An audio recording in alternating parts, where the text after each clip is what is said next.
ഇതിലേക്ക് ഒരു തവണയെങ്കിലും വരണം. വളരെ രസകരമായ ഈ സ്ഥലങ്ങളിലൂടെ പോകുമ്പോൾ നമ്മുടെ മനസ്സും ശരീരവും എല്ലാം നല്ലൊരു കുളിർമ, മനസ്സിനും വളരെ ഒരു ശാന്തത കിട്ടുന്ന പ്രകൃതി രമണീയമായ നല്ലൊരു സ്ഥലം തന്നെയാണ്.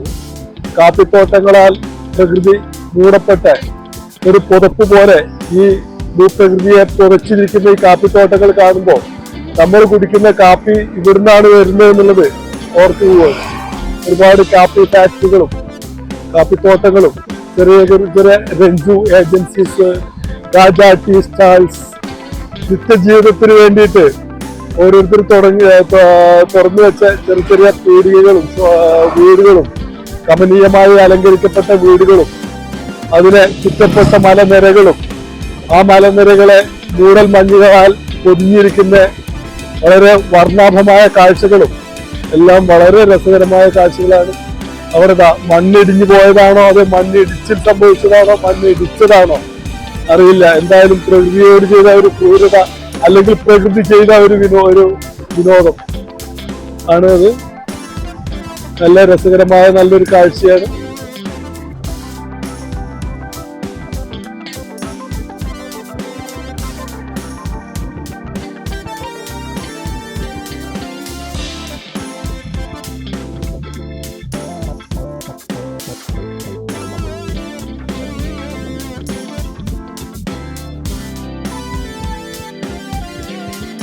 അപ്പോ വളരെ തുച്ഛമായ യാത്രാ ചെലവിലൂടെ മെച്ചമായ നല്ലൊരു വീഡിയോ, അതാണ് ഞങ്ങളുടെ പോളിസി.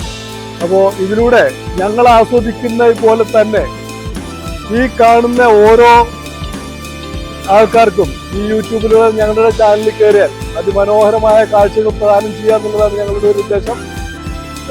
നമുക്ക് എപ്പോഴും എല്ലാ സമയത്തും എല്ലാവർക്കും പുറത്തിറങ്ങി ഇതേപോലെ കാണാൻ പറ്റില്ല. അപ്പോൾ ഇവിടുത്തെ പ്രകൃതി രമണീയമായി ഞങ്ങൾ ഓരോ പോയിന്റുകളും ഒപ്പിയെടുത്ത് നിങ്ങളിലേക്ക് എത്തിക്കേണ്ട ഒരു കർത്തവ്യം ഞങ്ങൾ ഏറ്റെടുക്കുകയാണ്.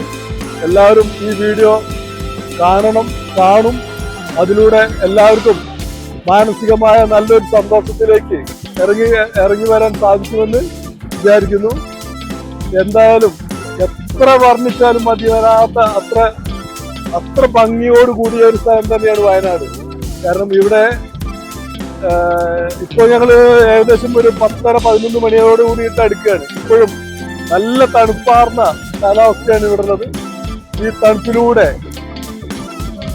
മന്ദം ഒഴുകി സാവധാനത്തിൽ ഇങ്ങനെ യാത്ര ചെയ്യുമ്പോൾ ഞങ്ങൾക്ക് എവിടെയോ നഷ്ടപ്പെട്ടു പോയ ഒരു യൗവനത്തിന്റെ നൊസ്റ്റാൾജിയ ഫീൽ ചെയ്യാണ്. കാരണം പണ്ടത്തെ കാലത്തൊക്കെ കുട്ടിക്കാലത്ത് നമ്മൾ ഒരുപാട് ഇതേപോലെ ഫ്രീ ടൈമിലൂടെ യാത്ര ചെയ്യാനും അത് അനുഭവിക്കാനും എൻജോയ് ചെയ്യാനൊക്കെ സാധിച്ചിട്ടുണ്ട്. പക്ഷെ ഇപ്പൊ ഈ തിരക്ക് പിടിച്ച ജീവിതത്തില് ഒരിക്കലും നമുക്ക് ഇതേപോലെ തന്നെ യാത്ര ചെയ്യാന്ന് പറയുന്നത് വളരെ പ്രയാസം നിറഞ്ഞ തന്നെയാണ്. കാരണം ഒരുപാട് ബുദ്ധിമുട്ടും പ്രയാസങ്ങളും അതിന്റെ ഉള്ളിലൂടെ നമുക്ക് സമയം കണ്ടെത്താനാവില്ല എന്നുള്ളതാണ് എൻ്റെ ഒരു പ്രത്യേകത. അപ്പൊ ഇങ്ങനെ ഒരു യൂട്യൂബ് തുടങ്ങിയത് കൊണ്ട് ഒരുപാട് സ്ഥലങ്ങൾ കാണാൻ സാധിച്ചു, ഒരുപാട് സ്ഥലങ്ങളിലൂടെ യാത്ര ചെയ്യാൻ സാധിച്ചു, ഒരുപാട് എൻജോയ് ചെയ്യാൻ സാധിച്ചു. ഇതൊക്കെ നിങ്ങൾക്കും കൂടി വേണ്ടി നമ്മൾ ചെയ്യുമ്പോൾ ഇതൊരു നല്ല കാര്യം കൂടിയായിട്ടാണ് നമുക്ക് തോന്നുന്നത്.